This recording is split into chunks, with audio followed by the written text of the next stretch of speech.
Marvel.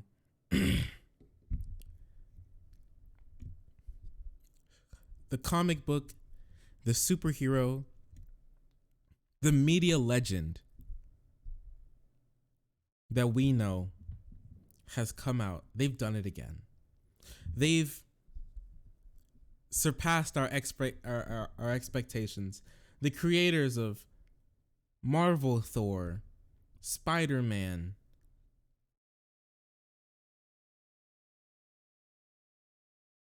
Arm Fall Off Man, great heroes of our day. And they've done it again. Introducing the new Warriors. The classic team reunites to mentor a new generation of heroes, today's heroes. And let me tell you, I'm not sure how many of you have seen anything about this, but this hurts me physically. Like, I am, like, people say something like things about Cringe and how it hurts to look at. This hurts to look at, like, physically. I may have to go to the doctor after this. I may actually contract COVID-19 from doing this segment, but I do it for you because I love you. All right. And here are the old heroes from the New Warriors. New Warriors is a series that started back in the 90s about a new group of heroes for the modern day, which was the 90s when it started. It's 2020. Where are the new Warriors gonna go? This lib cuck stuff. Listen, okay? Listen. I want you to listen very closely, okay? Listen very closely to me. I am left wing, all right? I'm left wing. I love equality. I love diversity. I love everybody being able to get a fair shake. I love people being viewed. I love egalitarianism. Feminism is pretty chill every now and again. You know, get a little taste of it, a little spoonful. You know, sugar, spice, and everything. Nice. That's what good stuff here on the left. This is terrible. This is nowhere near good. All of this reads like a bad, like, Ben Shapiro x Steven Crowder, like, fanfic skit. All it needs now is an AOC in there where Ben Shapiro is dominating her mentally because he loves AOC. He loves her. This just reads as a terrible, like, right-wing skit to make fun of, like, liberals. I'm talking about, like, capital L liberals, right? The virtue signaling, the surface level cringe, the deep-seated misunderstanding of social and political politics. All of it is here. It's all here, and it's all absolutely atrocious. And we'll get into it. Bring me back. Bring me right back. Bring it back. Bring it back now, y'all. And here are the old New Warriors, right? You know, you got fish foot girl, the flying fish here. You have Hot Toddy. You have a black luchador. You have Bug Boy. Incredible heroes back in the New Warriors. And they've come together now for the new Warriors, starting off with screen time. And I was so surprised why these drawings are so bad. Why are these sketches so bad? Look, he's like drawing outside of the lines. He didn't even, his like collar is behind his chin, is like in front of his chin, but the chin line is still like over it. And these are like terrible sketches. They're really bad for like a professional like comic book artist. I have no clue why these are the ones that we get like shown of the New Warriors. Like, did you not have any art? Did you not have any art to put together? Is all of this like ramshackled, just thrown together because you had like a deadline? This is like a high school like literature class project that you woke up the day of presentation and you did literally no work, and it's like your literature class is like fifth period, so during lunch you're like throwing things together in the computer room to try and get like something done, just gluing it to a piece of like construction paper to get everything like put together. This is like the level of what we're looking at right here. Actually, one second.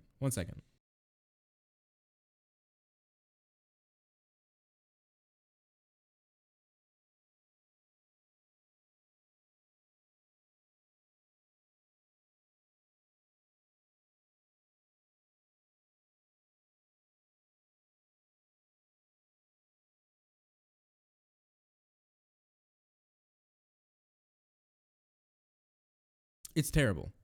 But it gets even worse. If you didn't think it gets worse, it gets worse. Here's screen time. Mind you, these are heroes. Oh, I don't want to get ahead of yourself. I don't want to get a sneak peek now, okay? These are supposed to be heroes for the modern day to be like us. These are the Zoomer characters, okay? These are Zoomers for today's time. Please, let's talk about screen time, because he's me. I am screen time. A meme obsessed super teen whose brain became connected to the internet after becoming exposed to his grandfather's experimental internet gas. Take a second, all right? Experimental internet gas. Experimental internet gas. What does that even mean? What's experimental internet gas? Like I said, experimental internet gas sounds like something that's going to give you hepatitis C. It sounds like you're going to like overdose on something. Like if he got internet gas, wouldn't he be like a furry and also like a Nazi or something? I don't know what he'd be. He'd be transformed into some disgusting amalgamation of like cat videos and like cringe compilations. Meme obsessed super teen whose brain got connected to the internet after becoming exposed to his grandfather's experimental internet gas. I can't even get over the sentence. Like I can't. I'm climbing. It's like the scene in American Ninja when they try and get past like the last trial, like the big tower that they have to climb, and I'm just falling. I'm stumbling and falling. I can't do it. It's too strong. The cringe is too strong. Now he can see augmented reality and real-time maps and can instantly Google any fact. Does this make him effectively a genius? He sure act like he does. It does. Augmented reality and real-time maps. So what's his superpower? He can Google. His superpower is Google maps and augmented reality. So he's just like, his superpower is when you put on like an HTC Vive while you're holding an iPhone. That's his superpower. Like, I don't even know what to say. Why is this so terrible? You didn't even try. And his name is Screen Time. You didn't even try. I wanted to have a character who felt as now as the New Warriors did in 1990. Bro, this reads about us now as like a satire skit. Explains Kibblesmith. His name is Kibblesmith, dude.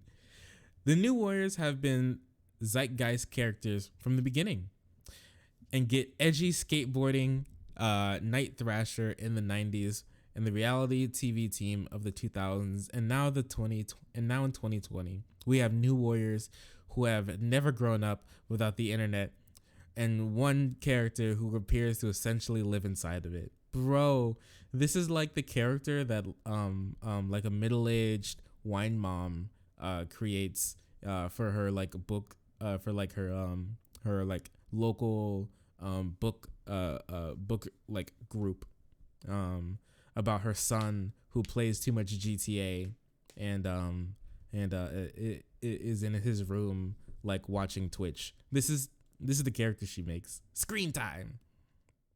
It's actually terrible. The word screen time is only ever used in short in sort of a restrictive sense because we're doing a story about teenage rebels. I can't read the rest of this. All right. Let's move on to the two negro characters, Snowflake and Safe Space. Beautiful, amazing, isn't it? Snowflake and Safe Space here. Now, mind you, Snowflake was actually a derogatory term for black people who tried to act white in the 70s. So they're really bringing it together for this one. They're really showing how good they are at talking about social issues today. Really the zeitgeist that everybody was looking for in Snowflake and Safe Space, which are twins, by the way. And I don't know about you, but I have a sister, but I've never held her like this before. We're just gonna leave that there. So Snowflake, and Safe Space, and let's just get into it. Let's just get into what they are. Psychic twins. All twins are psychic, but we're psychicer. Amazing. There is no possible way that this will ever be good. There's no possible way. Like, I know a lot of people say that there are no bad characters, only bad writers. These are bad characters. There's no possible way that you can make these characters good. It's truly impossible. It is a feat beyond anything that humankind could reach. It's too much. It's too much cringe. It really hurts. Snowflake, cryokinetic can materialize snowflake-shaped shuriken projectiles for throwing. All right, so we have Snowflake, who throws ice shurikens, and I don't know if she can do anything else, but I guess that's her signature move. Safe Space can materialize pink force fields, but he can't inhabit them himself. The reflex only works if he's protecting others. Okay, so we have the crazy girlfriend and the overprotective boyfriend here characters. Amazing. I love it, dude. The domestic abuse characters have arrived. I love it. What is this? Oh, please tell me. It keeps going. They're hyper aware of modern culture and optics, and they see their superheroics as post-ironic meditation of using violence to combat bullying. This is cringe. This is terrible. This reads I don't even know what else to say. They're probably streaming this. How does he know? How does he know? How does he know? We shut it down, boys. It's too much. We gotta shut it down. Snowflake and Safe Space are twins, the writer says. Their names are very similar to screen time. The idea that these are terms that get thrown around on the internet that they don't see as derogatory. Safe Space and Snowflake. Thank you. Safe Space is big, burly, sort of stereotypical jock. He can create force fields, but he can only trigger them if he's protecting someone else. This is not inclusivity. And what hurts me the most about all of this is that this is like specifically the ammunition that like the anti-SJW types and the like the reactionary right-wing types were looking for. This is what they wanted. They didn't get it with Black Panther as much as they wanted. They didn't get it with Captain Marvel with with what they wanted. They couldn't get it. They tried their hardest, but they couldn't materialize their like hatred of having minority groups inhabit the same like historical place that other comic book characters had to the general public without sounding like a crazy person. But now with characters like Screen Time and B Negative and Trailblazer and Snowflake and Safe Space, they finally acquired it. They finally got it, and they're gonna run with this for until the end of time. We're gonna hear about this until the end of time. I promise you that we will. I promise you this. He's horrible, and we can move on to B Negative. Look, he's he's pale, and he looks like a rocker boy. He has a leather jacket, and he's a bat. Ooh, look at that attitude. Oh my gosh. The teen living vampire exposed to my also, they didn't tell how did they get their superpowers? Oh, here we go. Snowflake is non-binary. It goes by they them and has the power to generate individualized crystal snowflakes. That's all she can do. She can only make snowflake shurikens. That's it. My bad. They can only make snowflake shurikens. That's it. That's all they can do. That's incredible. Oh wow, how terrible. The connotations of the word snowflake in our culture right now are something fragile, and this character is turning them into something sharp. See, this is just so horribly ham-fisted. If they wanted to make this in a sort of like, see, this is such terrible writing. Even now, this is such terrible writing. You know the old saying when it comes to like visual media, it's a show don't tell. They could have done this in a really interesting way. They could have taken these characters, for one, make them not so terrible, and two, they could have taken these characters in a really interesting way. The way they keep trying to hammer home this, ooh, we take a negative term, but then we make it into a positive term by showing them we're not what they say we are. They keep trying to hammer that home, and they could have just shown that instead of telling us it and making it so on the nose with especially the terrible names of Snowflake and Safe Space. That's garbage. That's actually garbage. A way to do this that I can think of off the top of my head is in My Hero Academia, where this isn't going to be a spoiler or anything. Where Izuku, where the whole class has to come up with their superhero names finally, right? They have to come up with their superhero names, and Izuku Midoriya, which Deku from the show, the main protagonist, is like, I have to come up with a name now, and he always idolized All Might, powerful character in the show, right? But he's like, I'm not strong enough to make a riff off of All Might's name yet, so I have to pick something else that's like me, right? And all throughout the show, it was dotted here and there that the name Deku was a name that has always been used to mock him, right? It's always been used to mock him. It's not like a terrible name. Apparently in the way his name is spelled in like Japanese kanji, is the way you pronounce the last character in his name, right? And that's Deku, right? And everyone, it's like they call him like a little kid, right? It's like, I don't know, calling like a grown man like Jimmy or something, you know? It's like to make reference that he's small or whatever, right? And so he goes, hey, you know what? My name's Deku. And even though that was a little bit more on the nose, they gave you like little trails throughout the series, and then boom, he's finally Deku, and he gets over the name. And then there's parts in the story that shows him overcoming the idea that this is supposed to be a name made to make fun of him. It's an interesting little piece of the story, and it wasn't so on the nose as these terrible garbage characters. That's just poor writing. I've honestly seen better writings in like girls YouTuber gay fanfics. Like I've seen better writing there. This is bad. But let's move on to B Negative. Why not? The teen living vampire exposed to Michael Morbius's blood as a child. Who's Michael Morbius?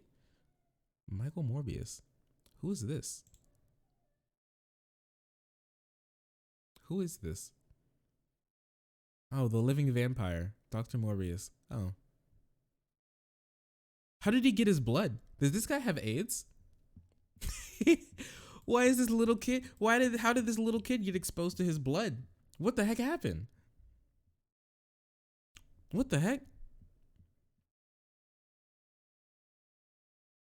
As a child in a rogue but life-saving medical procedure. What the heck happened?